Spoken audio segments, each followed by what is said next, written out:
kira-kira apa sih kebenaran dari firman Allah yang perlu kita yakini, kita hidupi, selain cuma dihafalkan, tetapi benar-benar harus meresap ke dalam hati, yakin, kul yakin bahwa itu adalah kebenaran jati diri kita yang sejati, yang diciptakan oleh Allah sendiri.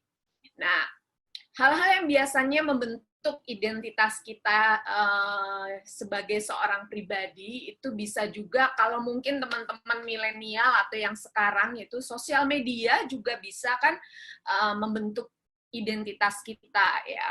Saya eksis, apalagi kalau eksisnya di semua sosial media, misalkan saya eksis ya. Kadang-kadang yang kita share di dalam sosial media juga kan menentukan identitas kita. Apa sih konten yang kita share di dalam sosmednya kita, itu juga seringkali menentukan identitas. Lalu kemudian yang kita tag, ya. Lalu biasanya kan sekarang itu orang suka ngejar like, ya. Like-nya udah berapa juta nih, udah berapa ribu nih like-nya. Nah, kalau semakin banyak like-nya, itu seringkali kan membuat orang yang punya akun sosmed itu merasa itulah jati dirinya dia, gitu kan. Itu menentukan. Dan mungkin teman-teman juga suka suka ngeliatin atau suka compare dengan sosial medianya yang lain. Nah, menurut penelitian juga kalau kita suka lihat-lihat gitu ya akunnya orang atau lihat feed-nya ya dari sosial media kita, seringkali kita suka compare. Nah, compare itu bisa compare-nya bikin kepercayaan diri kita semakin naik, tapi juga bisa bikin self-esteem kita juga semakin turun gitu.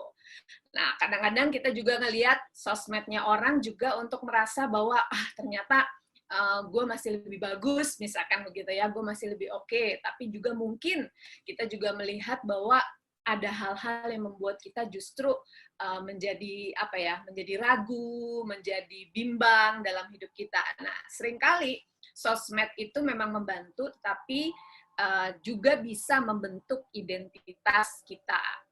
Budaya juga bisa ya, budaya milenial angkatan saya mungkin dengan angkatan dari teman-teman itu berbeda. Ras kita, suku kita juga kan itu membentuk identitas kita. Saya orang Jawa, saya orang Padang, saya orang Makassar, saya orang Papua.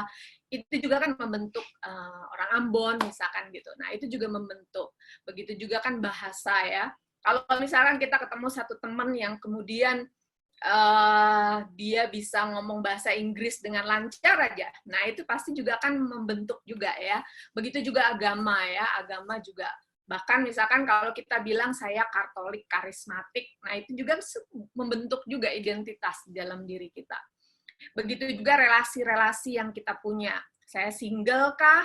Atau saya statusnya apa, complicated mungkin ya kasusnya kita, statusnya kita. Relasi juga kan akan menentukan identitas kita. Nah, kalau saya misalkan saya seorang selibat awam, nah itu kan merupakan sebuah identitas juga.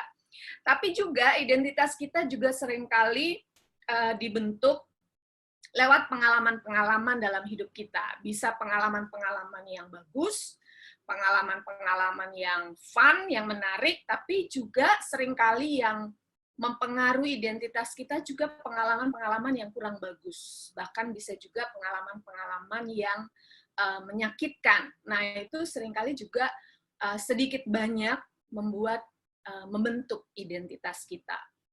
Contohnya saya selalu dulu suka bilang ya, saya ini dulu ordonya LB4 misalkan, kan itu identitas ya, luka batin berat banget, Bo. Nah, itu kan merupakan dari pengalaman-pengalaman membuat saya, wah saya ini mantan luka batin, bisa dibilang gitu. Bahkan dulu waktu masih usia 20-an ABG gitu ya, saya selalu, terutama masa-masa ABG, saya selalu berkata bahwa I'm nobody's child.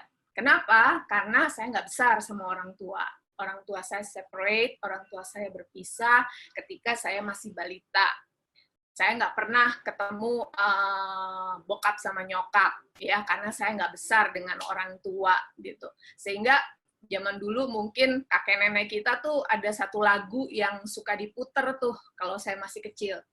No mommy's kisses, no daddy's smile, nobody wants me, I'm nobody. nobody's child. Nah, itu nempel tuh di kepala saya ya, oh ya, I'm nobody's child. Karena pulang sekolah nggak pernah ketemu bokap, nggak pernah juga ketemu nyokap gitu ya. Sehingga buat saya pada masa itu, masa-masa kritis itu, sehingga itu membentuk saya bahwa nggak ada orang yang apa ya, yang suka sama gue, nggak ada orang yang mau terima gue. Nah, itu mempengaruhi, sehingga identitas pada waktu itu yang saya pegang ketika itu adalah I'm nobody's child gitu ya. Walaupun bukan anak panti asuhan, tetapi itu yang paling kuat pada masa itu. Nah, waktu masa PSBB kemarin, ya kan, karena nggak kemana-mana juga, akhirnya saya banyak nonton film di YouTube gitu. Nah, ada satu film di YouTube yang dapat award-winning movie. Judul dari filmnya adalah Miles Between Us. Nah, tadi sih saya cek ternyata udah nggak ada itu videonya. Padahal itu filmnya bagus banget. Cerita tentang seorang cewek yang mau kuliah di luar negeri. Tuh ada khusus kuliah untuk pelayanan. Di Indonesia mungkin belum ada ya, tapi di luar negeri itu ada. Nah, film itu bercerita cewek ini mau kuliah, tetapi di kota lain, dan dia nggak bisa pergi sendirian ke kota itu karena karena dia dibesarkan sama ibunya tuh baru kecelakaan, kakinya luka. Nah, selama hidupnya dia nggak pernah ketemu bokapnya. Tapi karena dia harus cepat masuk ke kampus itu, sehingga ibunya akhirnya telepon bokapnya. Dan kemudian akhirnya bokapnya datang jemput dia untuk mengantar ke kampus itu. Jadi film itu bercerita perjalanan pertama kali si anak ini ketemu bokapnya. Lalu kemudian bagaimana interaksi dalam perjalanan itu ya, up and down and shake-nya. Tetapi inti dari film itu adalah si anak ini punya gambaran bahwa bapaknya itu nggak peduli sama dia, ya, bapaknya itu absent father, ya, karena memang nggak ada perannya sama sekali sampai dia mau masuk kuliah itu, dan dia selalu berpikir bahwa bapaknya itu nggak mencintai dia, nggak mengasihi dia, gitu. Sehingga itu yang terjadi interaksi dalam perjalanan dari rumahnya menuju kampus di kota lain atau asrama di situ yang tempat dia tinggal. Tapi endingnya di situ dia kemudian bapaknya menjelaskan bahwa ternyata sebenarnya bapaknya mau ketemu sama dia, tetapi pada masa waktu dia kecil ibunya tuh nggak pernah angkat teleponnya, lalu juga nggak pernah minta tolong. Jadi ini baru pertama kali karena ibunya kakinya kecelakaan sakit, itu baru pertama kali seumur hidup dia kemudian meminta bapaknya untuk kontak dan kemudian ketemu sama anaknya. Jadi kita melihat dari film itu bahwa sering